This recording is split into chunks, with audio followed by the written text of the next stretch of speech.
当我停车的时候，我这个方向盘会感觉到震动。This is our warp. It's messing up your pad on the inside. It's gonna eventually uneven wear on your pad. 我的车一直有这个 click 的声音，我不知道是为什么，刹车根本踩不下去。电池显示10伏9伏，为什么会没有电了呢？好奇怪啊！哎，那我就趁这个机会给大家演示一下是怎么用仿的电池来 jump start 我的车的电池。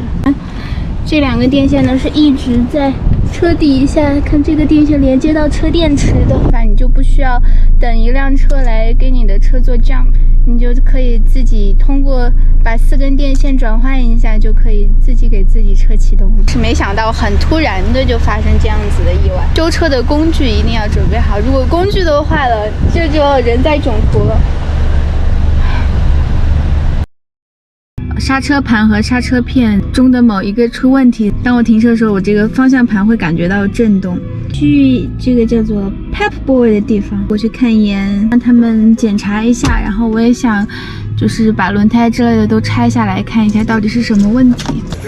他们这里可以免费检查轮胎。Good morning. Morning, I have an appointment. I need my brake to be inspected. Your name? Jade, Is this a fleet vehicle or is this your personal vehicle? personal. Steering wheel vibrates while braking? Yes. Okay. On the city road, I feel fine, but on the On the freeway? mountainous road, yeah. Oh, okay. Yeah. 轻轻的震动 ，dipped surface, uneven surface。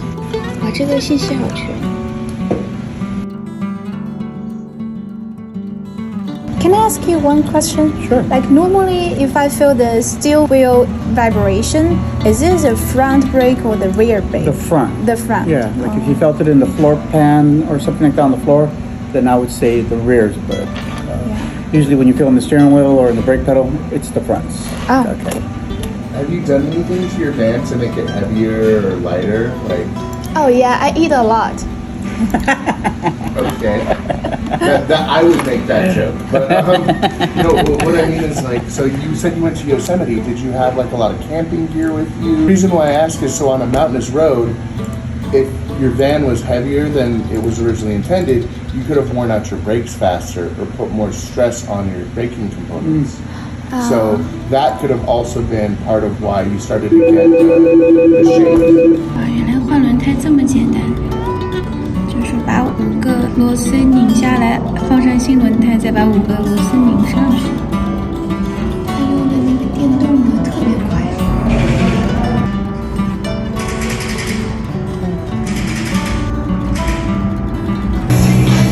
哇，我的车已经被拆下来了。This is where we think the problem is at, okay? He obviously drove it on the city street, and just like you said, he didn't feel anything. Mm-hmm. So you feel it on the freeway, though, right? Yeah. Usually Okay. you'll feel it mostly on the freeway. Okay. So at this point in time, the rotors are thick enough, but you know they're really compromised. They're really. You see how much rust there's on there? Yes. Okay. There's So old and rusted. So at this point in time, Yeah. Sorry about you. And then this pad is completely rusted along with it. It already looks like it's backing and everything. If anything, I'd say new front pads and new rotors in the front. So you see this one in? no, just the rotors and then the brake pads. Oh. So, yes, and then we would have to recheck. This right here, if anything, you would have just stand it down and get it back to normal if you want. How to stand it down and use a Like a brush? wire brush or sandpaper or something. Okay. But that's really it's really cosmetic. Yeah, that is cosmetic, yeah. Okay, so So my question is, it seems to me the rotor is thick enough and the pad is thick enough. Yes. So what is the rotor, it's not true. It's not straight. It's warped from the heat. how can you tell? Now, So because based off what you said, if you're driving on the freeway and you press your brake and you feel like a little shudder or rut, that's gonna be because this is not flat. It's like a little bit warped. we've done this enough to know that Yeah. we do this 5 to 10 times a week with different customers. Okay, so you have all the signs and symptoms of front rotors being warped. However, safety-wise, you have enough pad and you have rotors, which will get you to stop when you need to stop. Should be But okay. eventually, this rotor is going to keep warping and warping, and it's going to get worse and worse. But to get you to the next city, you'll be able to make it. It's not like, oh my God, you have to change it.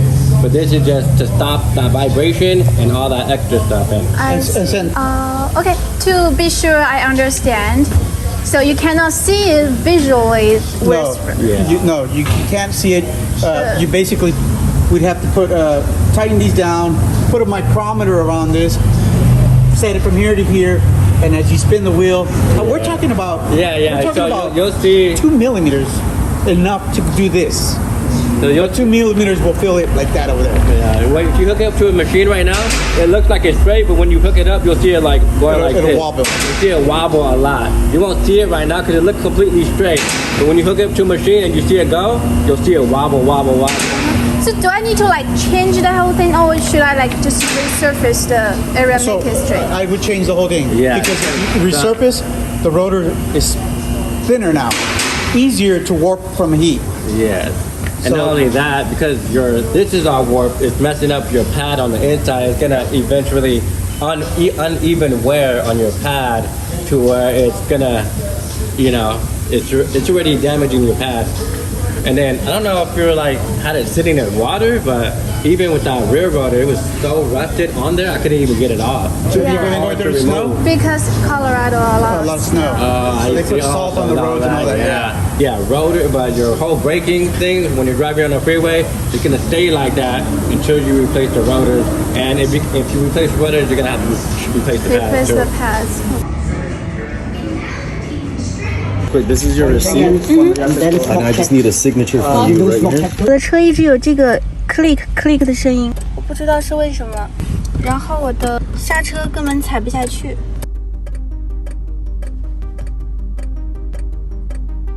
我的电池连接起来没有什么问题啊，看起来。而且这是新换的电池，我从来没遇到过这种情况。是我的电压表，我不管怎样，我先测一下电池吧。但是我现在这个没有电，我先去买一个电池。哎呀，不要急，不要急，问题都能解决的。虽然我根本不知道问题是什么。来这个超市看一下电池，应该是电池的问题。电池显示10伏9伏，按理说应该是12伏左右才对，为什么会没有电了呢？好奇怪啊！这是大太阳天，所以我的车电池应该是有电的。我尝试用我的主电池给我的车电池充电。我先测一下主电池的电压是多少。主电池的电压是12、13，可以的。哎，我的天哪！我找到原因了，是因为今天去那啥的时候。去换轮胎的时候，他可能调整座位吧，还是怎么样？他把我的这个开关是车电池给房车电池充电的开关，他把它打开了。一旦打开就会有这个声音，关上就好了。现在就是完全没电了。哎，那我就趁这个机会给大家演示一下是怎么用房的电池来 jump start 我的车的电池。这两个是主电池，这个是车电池。按理说，我把它反一下，那就是主电池给车电池充电了。现在用这个一字的头来把这个几根电线转换一下。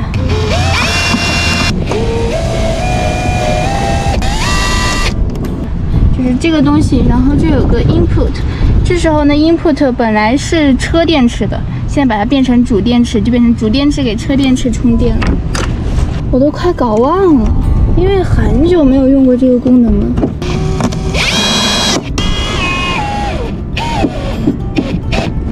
它就是这个东西会随着你一直旋转会贴近，然后就把这个电线给箍在里面，就是这样的一个原理。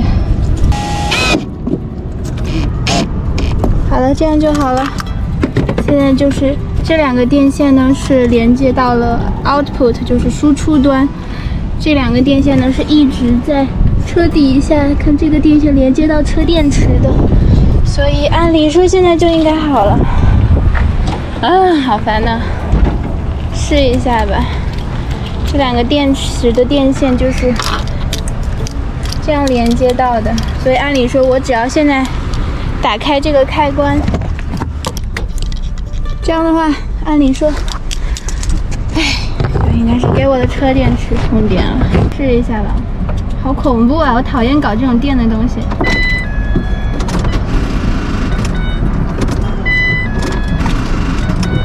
还是不行。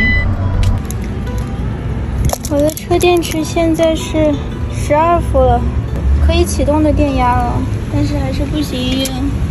哦，我启动起来了。啊，好烦啊，好恐怖。所以就是要等它充会儿电才行。啊，我刚还在想，说不定今晚上如果弄不好，我都只有住在这个停车场了，感觉也没什么。啊，启动起来了。反正这就是一个启动车的好办法，你就不需要等一辆车来给你的车做 jump， 你就可以自己通过把4根电线转换一下，就可以自己给自己车启动了。今天又解决了一个问题。好吧，我再去把后面的电线给换回来。好了，我要把4根电线给换回来了，一切就绪了。终于运动起来了。我觉得我都不怕车坏，我怕车不能动。要是真的是在一个，还好这次问题就只是电池的问题，电池没电了小问题。我就很怕在一个类似于 BOM 这种地方又没有网，然后车启动不了的话怎么办？因为如果车坏了，好歹能开的话，我能够开到维修厂。要真是这种动都动不了的，还好现在城市，我刚刚看地图就觉得特别欣慰，因为我车动不了的话，我只能靠走路。然后这个图书馆旁边就是很多的超市，现在是在这个城市的市中心，所以还好是马上就能买到电池，然后我就知道是我的这个，我就可以有电压表，然后发现是电池的问题。所以这次的经验教训就是，修车的工具一定要准备好。像我那个电池就没电了，我很久都没处理它，我就是想着近期应该不会测电压，但是没想到很突然的就发生这样子的意外。所以就是修车的工具一定要准备好，如果工具都坏了，这就人在囧途了。还好是启动起来了，吓死我了，心跳的特别快。如果你想要一个心跳加速的旅程的话，不妨开上房车，一个人上路吧。